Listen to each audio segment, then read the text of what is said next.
We'll see future perfect continuous tense. Very interesting. See one example. लड़के 2 घंटे से खेल रहे होंगे. The boys will have been playing for 2 hours. So इस टेंस में will have been और shall have been के साथ प्रेजेंट पार्टिसिपल मीन्स वर्ब की इंक फॉर्म आती है और निश्चित समय के लिए since and period of time यानी अनिश्चित समय के लिए फॉर का प्रयोग होता है. निगेटिव में देखिए लड़के 2 घंटे से नहीं खेले होंगे. The boys will not have means negative में विल और शैल के बाद नॉट, उसके बाद बीन, उसके बाद इंक फॉर्म आती है. और इंट्रोगेटिव में इन द सेम वे क्या लड़के 2 घंटे से खेल रहे होंगे. Will the boys have been playing for 2 hours. ये देखिए example. Who will have been doing this work till Monday यानी कौन अपना कार्य सोमवार तक करता रहेगा. Who will have been doing his work till Monday.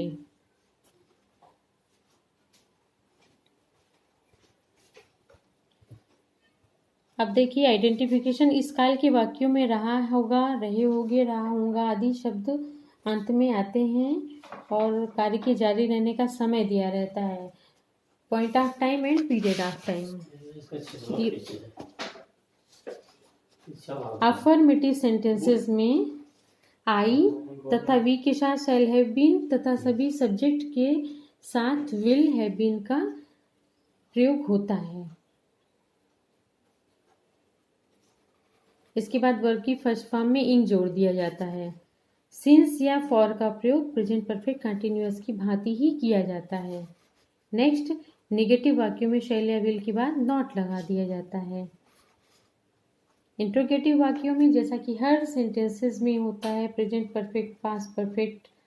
यदि क्या स्टार्टिंग में आता है तो शैल या विल को कर्ता के पहले लिख दिया जाता है. यदि क्वेश्चन वर्ड कहाँ, क्या आदि वाक्य के मध्य में आते हैं तो इनकी अंग्रेजी लिखकर शैल या विल का प्रयोग कर्ता से पहले किया जाता है. जैसे देखिए वह आधी रात से क्यों यात्रा कर रहा होगा. Why will he have been. देखिए वाई है, फिर विल है, फिर सब्जेक्ट है, फिर हैव बीन, उसके बाद travelling means ing form since midnight और लास्ट में क्वेश्चन मार्क.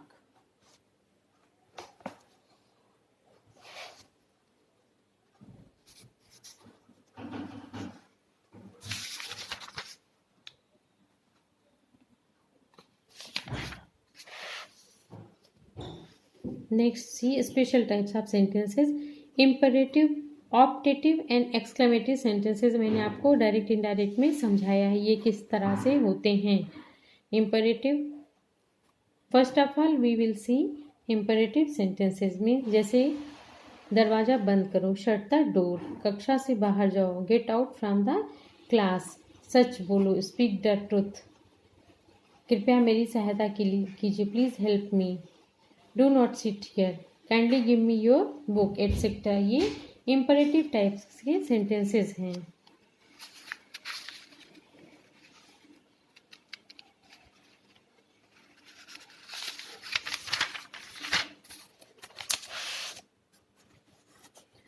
इम्परेटिव सेंटेंसेस से ऑर्डर, रिक्वेस्ट, सजेशन, एडवाइस आदि का बोध होता है.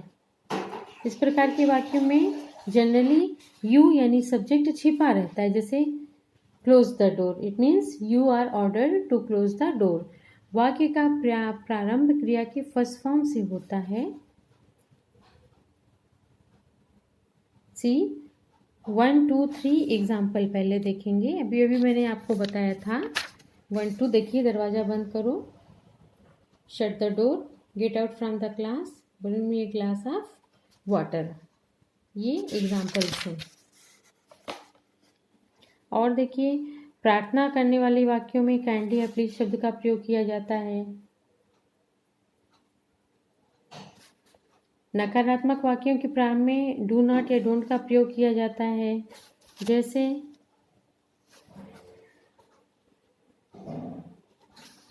जैसे डोंट गो देयर, सी, यहाँ मत बैठो। ये देखिए डू नॉट सिट हियर, ये नकारात्मक है, तो डू नॉट या डज नॉट का प्रयोग होता है।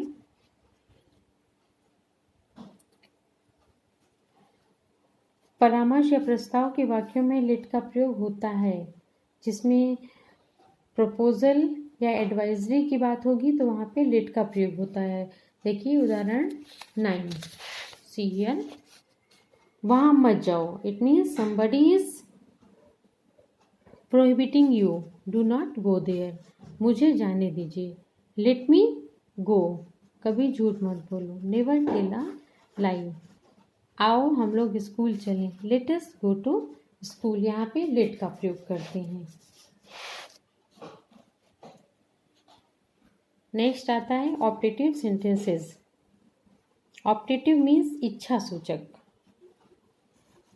ईश्वर तुम्हें चिरायु करे, मे यू लिव लॉन्ग, भगवान तुम्हारे बच्चों की रक्षा करे। जैसे may God protect your children, may God grant you success, may God pardon this Sinner, may God bless your king a long life.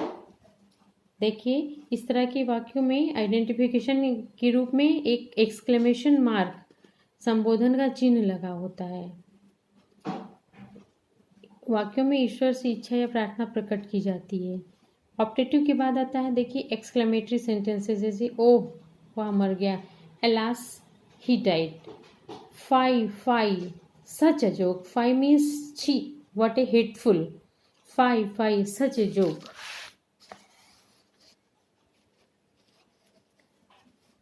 इस प्रकार के वाक्यों में दुख, हर्ष, प्रसन्नता, आश्चर्य आदि का भाव प्रकट होता है।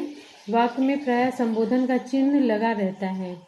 अंग्रेजी में अलास, आह, हुर्रे आदि शब्दों का प्रयोग होता है।